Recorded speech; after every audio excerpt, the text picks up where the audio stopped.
आइए बात करते हैं आज के पहले महा उपाय की। क्या आप जहां काम करते हैं वहां बार बार प्रॉब्लम आ जाती है, बाधा आ जाती है, तो आपको मंडे के दिन शिव जी को साफ जल में सफ़ेद तिल मिलाकर बिल पत्र के साथ अर्पित करें और उनसे अपनी और परिवार की सुख समृद्धि की कामना करें। ऐसा करने से काम में आपके सामने बाधाएं कम आएंगी। आइए बात करते हैं आज के दूसरे महा उपाय की। क्या आपको प्रमोशन नहीं मिल रहा है? ऐसे में सोमवार के दिन महामृत्युंजय मंत्र या ओम नमः शिवाय या ओम चंद्र प्रभु नमो नमः मंत्र का जाप 108 बार करें। ऐसा 5 या 11 मंडेज करने से आपके काम में वृद्धि होनी शुरू हो जाती है। कारोबार वालों के लिए कारोबार में वृद्धि और नौकरी पेशा के लिए प्रमोशन मिल जाता है। आइए बात करते हैं आज के तीसरे महा उपाय की। क्या कर्जों से छुटकारा नहीं मिल रहा है? 5 गुलाब के खिले हुए फूल को गायत्री मंत्र पढ़ते हुए 1.5 मीटर सफ़ेद कपड़े में बांध दीजिए। इसे पानी के पास छोड़ दीजिए। जल्दी ही आपको कोई ना कोई रास्ता मिलेगा जिससे आपको कर्जे से मुक्ति मिलेगी। और 3 झाड़ू दान करें, आप धीरे धीरे अपनी प्रॉब्लम से छुटकारा पाएंगे। आइए बात करते हैं आज के चौथे महा उपाय की। क्या आपके घर या दुकान में सौभाग्य नहीं आ रहा है?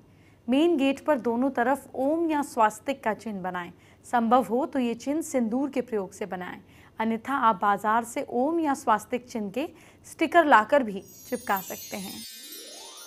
आइए बात करते हैं आज के 5वें और आखिरी महा उपाय की। क्या गरीबी दूर होने का नाम ही नहीं ले रही है? तो आप गाय को गुड़ खिलाएं। इसके साथ साथ 5 किलो आटा लीजिए, 1.25 किलो गुड़ लें। दोनों को मिक्सचर करके रोटियां बना लें। गुरुवार के दिन शाम के समय गाय को खिलाएं। 3 थर्सडेज तक ऐसा करने से दरिद्रता, नेगेटिविटी, पावर्टी समाप्त होती है। साथ ही किसी गरीब की मदद करें, उन्हें भी गुड़ दान करें। एंटरटेनमेंट की बात हम बाद में करेंगे। आपके कल को अच्छा करने के लिए आप क्या कर सकते हैं, जानिए अपनी राशि से। सबसे पहले मेष राशि की बात। मेष राशि के लोग, आप लोग चावल की खीर खाइए। लक साथ दे रहा है आपका 68%। वृश्चिक राशि के लोग, गणपति जी को दूर्वा चढ़ाइए। भाग्य साथ दे रहा है आपका 67%। मिथुन राशि के लोग, केसर का तिलक लगाइए। किस्मत साथ दे रही है आपका 72%। कर्क राशि के लोग, आप लोग कल मंदिर में धूप का दान कीजिए। लक साथ दे रहा है आपका 65%। सिंह राशि के लोग, हनी का दान कीजिए। किस्मत साथ दे रही है आपका 67%। कन्या राशि के लोग, ओम नमः शिवाय का जाप कीजिए आप। भाग्य साथ दे रहा है आपका 78%। तुला राशि के लोग, गाय को रोटी खिलाइए। किस्मत साथ दे रही है आपका 74%। वृश्चिक राशि के लोग, गायत्री मंत्र का जाप करना है आपको। लक साथ दे रहा है आपका 71%। धनु राशि के लोग, जल्दबाजी में कोई काम ना करें। किस्मत साथ दे रही है आपका 59%। मकर राशि के लोग, गरीबों को कल चाय पत्ती का दान करें। भाग्य साथ दे रहा है आपका 65%। कुंभ राशि के लोग, काले कपड़े ना पहने। लक साथ दे रहा है आपका 66%। मीन राशि के लोग, किसी की भी बुराई ना करें। किस्मत साथ दे रही है आपका 54%।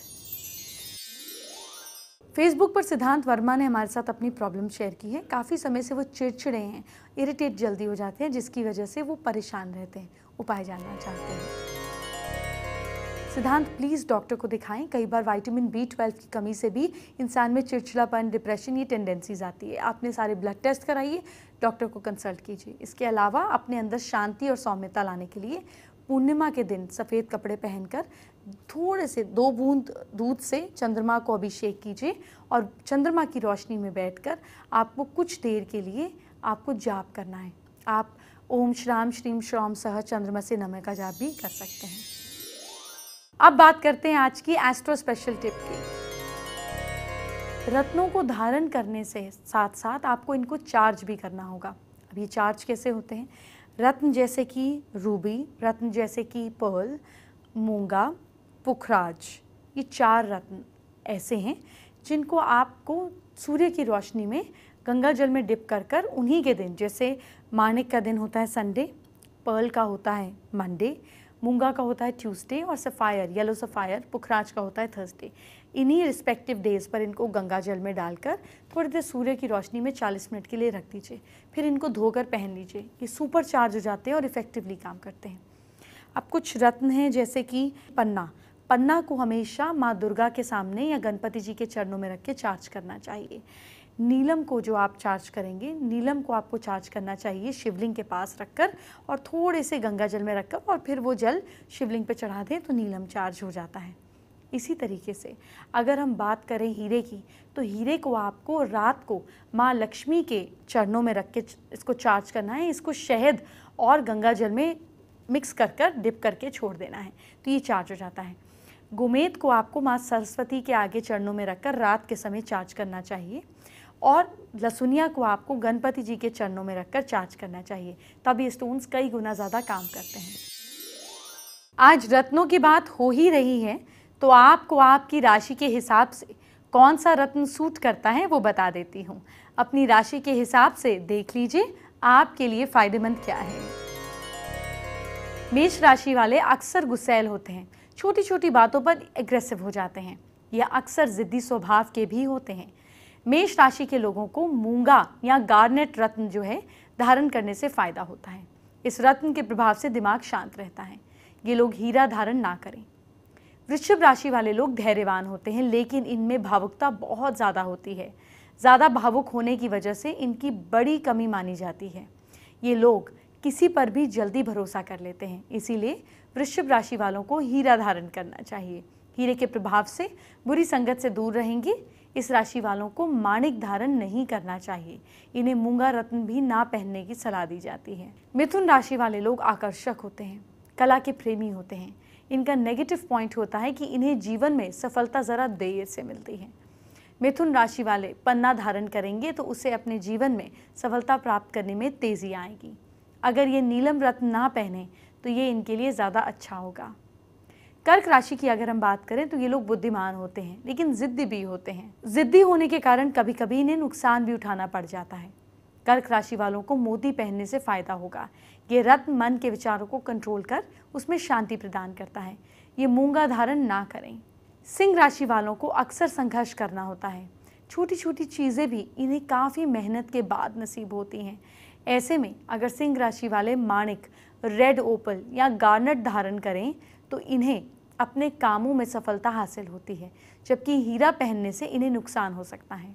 कन्या राशि वाले बहुत ज़्यादा इमोशनल होते हैं, दूसरों के लिए जल्दी आकर्षित हो जाते हैं। इनका चंचल स्वभाव ही इनकी सबसे बड़ी मुसीबत बन जाता है। इनको पन्ना रत्न धारण करना चाहिए। अभी तो हमने 6 राशियों की बात की है, 6 राशियों की जानकारी अभी बाकी है। आपको क्या धारण करना है और क्या धारण करने से बचना है, आपको इसी शो पर आगे बताऊंगी। पहले एक और ज़रूरी जानकारी।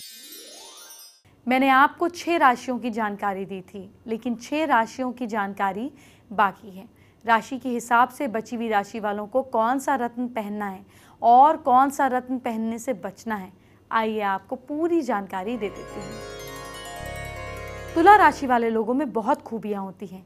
इन्हें कला से प्रेम होता है और पैसा कमाने के लिए ये हमेशा उत्सुक रहते हैं, लेकिन ये हमेशा दूसरों पर अपना पश्चाताप साबित करना चाहते हैं। ये अक्सर काफ़ी स्वार्थी भी होते हैं। अपनी नेगेटिविटी को कंट्रोल करने के लिए ओपल, ब्लू डायमंड और टोपैज धारण कर सकते हैं, जबकि मूंगा पहनने से इन्हें नुकसान हो सकता है। अब हम बात करेंगे वृश्चिक राशि की। जीवन में सफलता पाने के लिए ये लोग जी तोड़ मेहनत करनी इनको पड़ती है। खूब पसीना बहाने के बाद ही कामयाबी इनके हाथ आती है। वृश्चिक राशि के जातक मूंगा धारण करें तो इनके किए गए प्रयासों से जल्दी सफलता पाई जा सकती है। मूंगे के प्रभाव से ये अपने लक्ष्य को प्राप्त कर पाएंगे। इन्हें हीरा धारण करने से परहेज करना चाहिए। धनु राशि की अगर हम बात करें तो ये लोग मजबूत और शक्तिशाली होते हैं। काम को तेजी से करते हैं, लेकिन काम पूरे किए बिना दूसरों के ऊपर काम को सौंप कर काम से हट जाते हैं। इस राशि के लोगों को पुखराज धारण करना शुभ होगा। ये इनके भाग्य की वृद्धि में सहायक होगा। पन्ना इनके लिए नुकसानदायक हो सकता है। मकर राशि की अगर हम बात करें तो दूसरों के लिए सहायता के लिए हमेशा तैयार रहते हैं। इनके जीवन में मेहनत और चिंता ज़्यादा होती है। परिवार से भी इन्हें सहयोग नहीं मिल पाता। इनका भाग्य देर से जागता है, इसीलिए मेहनत का फल भी देर से मिलता है। मकर राशि का स्वामी है शनि, इसलिए मकर राशि वाले नीलम रत्न धारण कर लें। ये पुखराज ना पहने तो बेहतर होगा। कुंभ वाले ज्ञान का भंडार होते हैं, लेकिन अक्सर इनका आत्मविश्वास काफ़ी कमज़ोर होता है। ये शारीरिक रूप से भी कमज़ोर होते हैं। इस राशि का शुभ रत्न है नीलम। पुखराज इनके लिए नुकसानदायक है। मीन राशि वाले जीवन के लिए काफ़ी उत्साहित होते हैं। इनकी सेहत अक्सर ज़्यादा अच्छी नहीं रहती।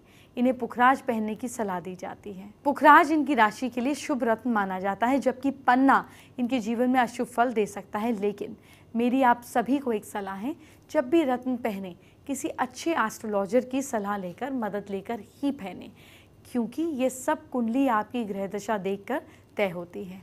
इसीलिए किसी भी तरह की गलती नहीं होनी चाहिए। देखिए, ज्योतिष में रत्नों का बड़ा महत्व होता है। ये रत्न बड़ी से बड़ी परेशानी को अपने प्रभाव से खत्म करने की क्षमता रखते हैं, लेकिन हर मेटल, हर रत्न हर किसी के साथ मैच नहीं करता। इसीलिए आज मैं आपसे मेटल की रत्न की, यानी कि कौन सा मेटल, कौन सा रत्न, क्या कॉम्बिनेशन अच्छा रहता है, इस बारे में बात करूँगी। ज्योतिष शास्त्र के मुताबिक कई तरह के रत्न होते हैं। हर रत्न किसी विशेष परेशानी या किसी खास मकसद से ही धारण किया जाता है। रत्नों की बात मैं आपसे करती रहूंगी, आगे भी करूंगी, लेकिन आज मैं आपसे रत्न के अलावा मेटल की बात भी करूंगी। रत्नों के अलावा ज्योतिष शास्त्र में मेटल, जिसे हिंदी में धातु कहते हैं, उसका भी बहुत महत्व होता है। गुस्सा शांत करने के लिए चांदी पहनने को कहा जाता है। शनि 7.5 या ढैया के प्रकोप से बचने के लिए घोड़े की नाल या लोहे का छल्ला पहनने की सलाह दी जाती है। मेटल किसी खास रत्न के साथ मिला दी जाए तो इसका प्रभाव और भी बढ़ जाता है। यही कारण है कि रत्न को किसी विशेष मेटल से बनी अंगूठी में ही धारण करने की सलाह दी जाती है। लेकिन किस रत्न के लिए कौन से मेटल का उपयोग करना चाहिए, वो जानिए। ये नियम जानना बेहद ज़रूरी है। अमूमन हर रत्न किसी विशेष मेटल के लिए ही बना है। इसके अलावा उस मेटल में नहीं बनवाना चाहिए। लेकिन अगर कोई बदलाव हो तो वो कुंडली के आधार पर ही किया जाता है। कुछ लोगों के लिए चांदी मेटल शुभ नहीं होता, इसीलिए उन्हें ये धारण नहीं करनी चाहिए। ऐसे ही अगर उनके लिए मेटल में पहना गया रत्न धारण करना पड़े तो उन्हें कोई दूसरा ऑल्टरनेट मेटल देखना चाहिए। अगर कोई रूबी रत्न धारण करने जा रहा है तो इसे तांबा या गोल्ड मेटल में ही प्रयोग करें, इसमें ही बनाएं और धारण करें। पन्ना रत्न के लिए सोना बिल्कुल ठीक मेटल है। इसके बाद मोती धारण कर रहे हैं तो इसे हमेशा चांदी में ही पहनें। मोती को कभी भी सोने में नहीं पहनना चाहिए।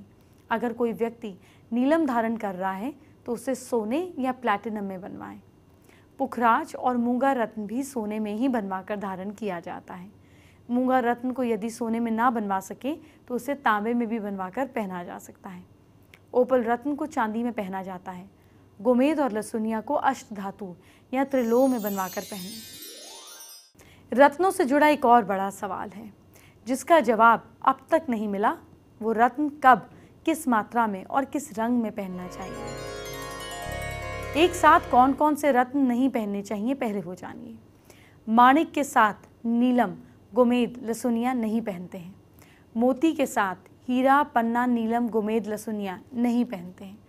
मूंगा के साथ पन्ना, हीरा, गोमेद, लसुनिया नहीं पहनते हैं। पन्ना के साथ मूंगा, मोती नहीं पहनते हैं। पुखराज के साथ हीरा, नीलम, गोमेद नहीं पहनते हैं। हीरे के साथ माणिक, मोती, मूंगा, पुखराज नहीं पहनते हैं। नीलम के साथ माणिक, मोती, पुखराज नहीं पहनते हैं। गोमेद के साथ माणिक, मूंगा, पुखराज नहीं पहनते हैं। लसुनिया के साथ माणिक, मूंगा, पुखराज, मोती नहीं पहनते हैं। रत्नों की इतनी जानकारी मैं आपको दे रही हूँ तो एक जानकारी और दे देती हूँ, वो है रत्नों को धारण करते समय क्या सावधानी आपको बरतनी चाहिए। अगर आपको रत्नों की समझ नहीं है तो बेहतर है कि आप किसी एक्सपर्ट की सलाह ले लें या फिर अपने किसी जान पहचान की दुकान से ही रत्न खरीदें। जिस दुकान या इंसान से आप रत्न खरीद रहे हैं, इस बात का खास ध्यान अवश्य रखें कि वो जो है सर्टिफाइड होना चाहिए। जब आप बाजार में रत्न की कीमत का आंकलन कर रहे होंगे तब आपको यह अनुमान भी हो जाएगा कि रत्न असली हैं या नकली। अमूमन सस्ते रत्नों की नकल बाजार में कम मिलती है, लेकिन महंगे रत्न जैसे कि पुखराज या नीलम, इनकी नकल बहुत ज़्यादा होती है। ऐसे में आपको बिना किसी जानकार की सहायता के रत्न खरीदने में मुश्किल आ सकती है। देखिए, टूटा हुआ, दाग धब्बे से लैस रत्न कभी भी धारण नहीं करना चाहिए। रत्नों की बात तो मैं करूंगी, लेकिन मुझे एक और ख़ास बात याद आई। शिवजी की मुझे कुछ खास बात करनी है। जी हाँ, शिव जी से जुड़ी जानकारी आपको देना चाहती हूँ। शिव पुराण के अनुसार अलग अलग कामनाओं की सिद्धि के लिए भगवान शिव का अनेक द्रव्यों से अभिषेक किया जाता है। वो कौन सा है आपको बताने जा रही हूँ, नोट कीजिए। लक्ष्मी प्राप्ति के लिए गन्ने के रस से भगवान का अभिषेक करना चाहिए। गाय के दूध से अभिषेक करने पर जिनके संतान नहीं हो रही होती उन्हें संतान के योग बनते हैं। शक्कर मिले दूध से अभिषेक करने पर बुद्धि की जड़ता समाप्त हो जाती है और बुद्धि श्रेष्ठ होती है। शहद से अभिषेक करने पर पापों का नाश हो जाता है। घी से अभिषेक करने पर जीवन में आरोग्यता आती है और वंश वृद्धि होती है। सरसों के तेल से भगवान का अभिषेक करने पर शत्रुओं का नाश होता है। मोक्ष की कामना के लिए तीर्थों के जल द्वारा अभिषेक किया जाता है। मुझसे कई दर्शक पूछते हैं कि उनके कितने बच्चे होंगे भी या नहीं होंगे। आज आपको संतान पर कुछ बताना चाहती हूँ। आपकी संतान होगी या नहीं, इस समस्या पर ज्योतिष क्या कहता है आपको वो बता देती हूँ। आपकी हथेली पर संतान की रेखा दिखाती हूँ, आपको समझाती हूँ। देखिए, समुद्र शास्त्र में बताया गया कि हथेली में सबसे छोटी उंगली के नीचे दिखने वाली खड़ी रेखाओं को और अंगूठे के नीचे शुक्र पर्वत के पास जो भी छोटी रेखाएं होती हैं उन्हें संतान रेखा के रूप में कहा जाता है। मतलब ये वाली रेखाएं और इधर ये एक चेन बनी होती है, अंगूठे के ना इस तरफ लाइन होती है, इधर जो रेखाएं होती हैं इसको भी संतान रेखा माना जाता है। माना जाता है कि जो संतान रेखा स्पष्ट और साफ होती है वो संतान ज़रूर मिलती है। मतलब कई बार लोगों को मिसकैरेज भी हो जाता है, कुछ लोग अबॉर्शन भी करा देते हैं। तो जो लाइट होती है वो that is probability of child, लेकिन जो डार्क और स्पष्ट होती है वो शॉर्ट बच्चे की होती है। हल्की रेखाओं का मतलब ये भी होता है कि ये संतान कुछ कमज़ोर हो सकती है। जिनकी हथेली में बुध पर्वत ज़्यादा उभरा हुआ होता है और संतान रेखा स्पष्ट होती है उन्हें 4 पुत्र और 3 कन्याएं संतान होने की संभावना होती है। ऐसा शास्त्रों में लिखा गया। अब कौन करेगा 7 बच्चे? तो इसमें बेसिकली जो लंबी वाली लाइंस होती हैं उन्हें मेल चाइल्ड और जो लीनर और पतली वाली लाइंस होती हैं उन्हें फीमेल चाइल्ड, ऐसा कहा गया है डिनोट करने के लिए। जिनकी हथेली में शुक्र पर्वत के नीचे यानी कि अंगूठे के नीचे का भाग ज़्यादा उभरा हुआ होता है उन्हें एक संतान होने की संभावना रहती है। ये पार्ट उभरा हुआ होता है तो एक संतान होने की संभावना रहती है। जिनकी हथेली में कोई एक संतान रेखा ज़्यादा स्पष्ट और साफ होती है उन्हें किसी एक संतान से विशेष लगाव मिलता है। सपोज़ किसी के यहाँ पे 3 लाइन है और उसकी 3 ही बेबीज़ हैं, लेकिन एक लाइन बहुत उभरी हुई और डार्क है, यानी कि एक बच्चे से उसे खास सुख मिलेगा। ऐसा भी होता है ना, कई बार 3 बच्चे होते हैं, 4 बच्चे होते हैं, लेकिन सेवा एक ही बच्चा करता है, ये उसका मतलब है। अगर किसी पुरुष की हथेली में संतान रेखा स्पष्ट ना हो, परेशान होने की ज़रूरत नहीं है। ऐसे लोगों को अपनी पत्नी की हथेली में संतान रेखा देखनी चाहिए।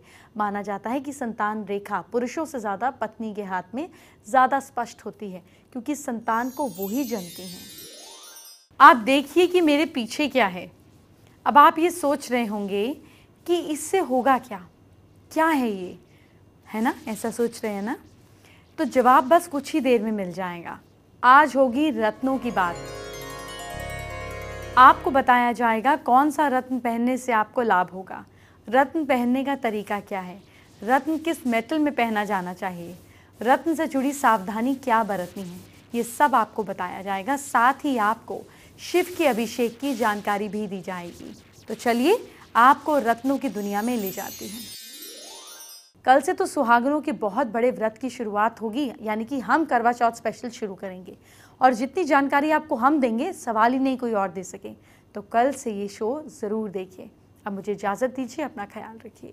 Bye bye, take care.